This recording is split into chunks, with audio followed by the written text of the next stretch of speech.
नमस्कार। चलिए आज एक ऐसी कहानी की दुनिया में चलते हैं जिसमें एक महान राजा है, एक हिम्मत वाला लड़का है और एक तेज धार वाली कटार है। ये कहानी है सम्मान और न्याय की, एक ऐसी परीक्षा की जो हमें सोचने पर मजबूर कर देगी। तो सीधे कहानी के बीच में उतरते हैं।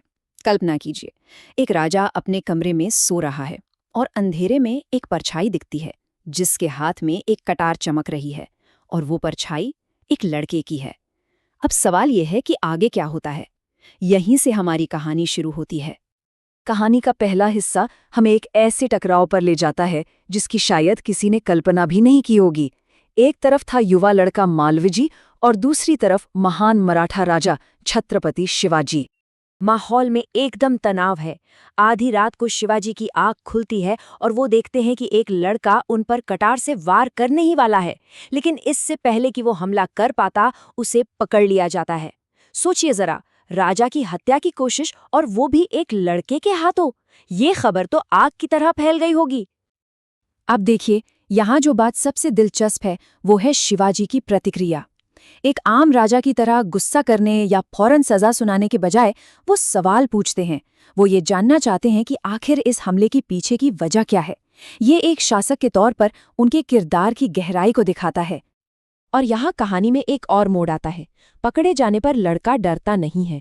वो बिना किसी खौफ के खड़ा होता है, अपना गुनाह कबूल करता है और कहता है कि वो मौत की सजा के लिए भी तैयार है। इतनी बहादुरी और सच्चाई, वो भी ऐसी हालत में, सच में हैरान करने वाली बात है। तो आखिर एक लड़का उस राजा को क्यों मारना चाहेगा जो अपनी प्रजा के लिए इतना मशहूर था? कहानी का दूसरा हिस्सा हमें हत्या की कोशिश के पीछे की उस दर्दनाक वजह तक ले जाता है जिसकी किसी ने उम्मीद भी नहीं की होगी। तो पता चलता है कि मालव जी की यह हरकत किसी नफरत की वजह से नहीं थी, बल्कि गरीबी और लाचारी की वजह से थी। उसके पिता एक बहादुर सैनिक थे जिन्होंने शिवाजी की सेना में लड़ते लड़ते अपनी जान दे दी थी, लेकिन उनकी शहादत के बाद उनका परिवार गरीबी और भुखमरी में जीने को मजबूर हो गया, और इसी मजबूरी का फायदा एक दुश्मन सैनिक ने उठाया। शिवाजी का ये सवाल सच में यही इस कहानी का दिल है। ये एक ऐसे लीडर को दिखाता है जो ये मानता है कि उसकी सबसे पहली जिम्मेदारी अपनी प्रजा की देखभाल करना है। वो ये जानना चाहते हैं कि इतनी मुसीबत में ये लड़का सीधे उनके पास मदद के लिए क्यों नहीं आया। ये उनकी जवाबदेही की भावना को दिखाता है। चलिए अब उस पल पर आते हैं जो इस कहानी का रुख पूरी तरह से बदल देता है।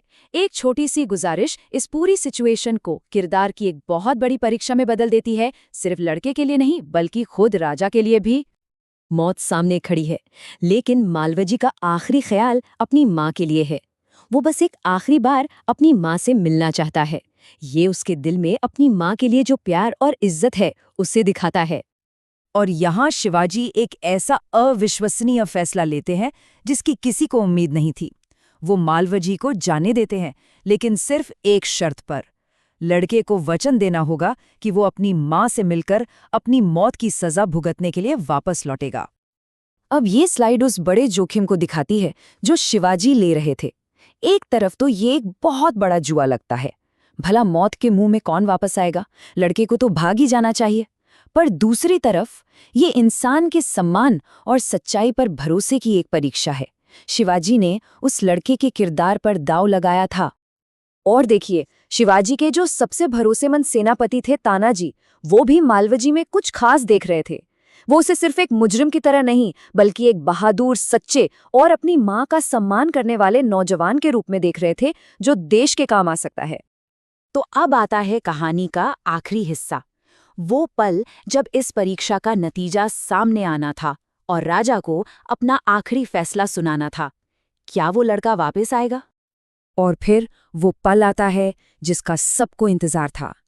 पूरे दरबार में खामोशी है, शायद किसी को उम्मीद नहीं थी, लेकिन सारी उम्मीदों के परे मालवजी वापस आ जाता है। उसने अपना वादा निभाया था, अपने सम्मान को हर चीज से ऊपर रखा था। और वापस आकर मालवजी के शब्द बहुत ताकतवर हैं। वो खुद को राजा के न्याय के हवाले कर देता है, ये जताते हुए कि उसने अपना वचन पूरा किया और अब वो अपनी सजा के लिए तैयार है। और बस यहीं शिवाजी का असली मकसद सामने आ जाता है। उनका लक्ष्य बदला लेना था ही नहीं बल्कि किरदार को परखना था। मालव जी की बहादुरी और सच्चाई से वो इतने प्रभावित हुए कि उन्होंने उसे माफ कर दिया। उन्होंने जो दांव लगाया था वो जीत गए थे। और यहाँ कहानी एक ऐसा खूबसूरत मोड़ लेती है जिसकी उम्मीद नहीं थी। सजा देने के बजाय शिवाजी उस लड़के को एक नई जिंदगी और एक नया मौका देते हैं।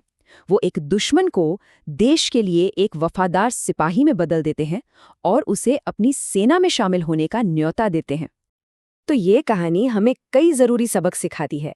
ये स्लाइड कहानी के किरदारों के गुणों को बहुत अच्छे से दिखाती है। मालव जी की वीरता और सच्चाई, शिवाजी की बुद्धिमानी और माफ करने की ताकत, और तानाजी की वफादारी और पारखी नज़र। ये वो गुण हैं जो किसी भी समाज की नींव होते हैं। और आखिर में ये कहानी हमारे सामने एक बहुत गहरा सवाल छोड़ जाती है। शिवाजी ने दिखाया कि कभी-कभी दया न्याय का सबसे बड़ा और सबसे शक्तिशाली रूप हो सकती है। यह हमें सोचने पर मजबूर करता है कि असली लीडरशिप सजा देने में है या किसी की काबिलियत को पहचानकर उसे एक मौका देने में। आखिर कब दया सजा से ज्यादा ताकतवर साबित होती है?